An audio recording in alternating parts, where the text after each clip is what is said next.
If you are planning to get admission into any university in Nigeria this year, then this is for you. Let me show you something most students don't fully understand. According to JAMB data, over 2 million students registered for the 2026 UTME. But based on reports from JAMB and the National Universities Commission, the total number of available admission spaces across universities, polytechnics, and colleges is between 600,000 to 700,000. Now just think about that for a moment. Over 2 million people competing for less than 700,000 spaces, that means more than half of all applicants will not get admission.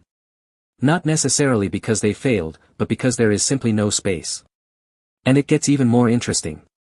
Out of those millions of candidates, over 400,000 students scored above 200.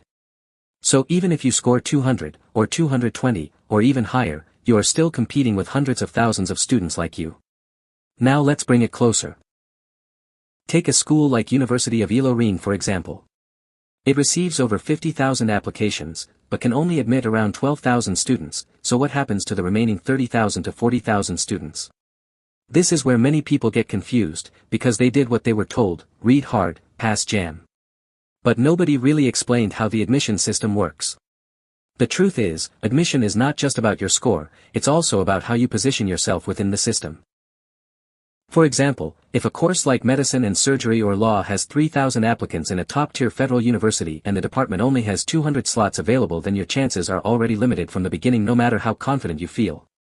Now, this doesn't mean you should give up on your goals. It simply means you need to be more strategic. Things like, understanding how competitive your course is. Knowing the right institution to change to relative to your UTME score. Knowing when to adjust your choices. Using caps properly when opportunities come. These are small decisions but they can completely change your outcome. These are the things many students don't know, and that's why you see situations where two students have similar scores, but one gets admission and the other doesn't. Not because one is smarter, but because one understands the system better. That's actually why I created a simple guide, to break all of this down in a clear and practical way. Inside the guide, I explained how to assess your chances realistically. What steps to take after your JAMB result. And how to avoid the common mistakes that cost students admission every year. If you're serious about getting admission this year, then don't just focus on passing. Take some time to understand how the system works. Check the description or comments section to access the guide.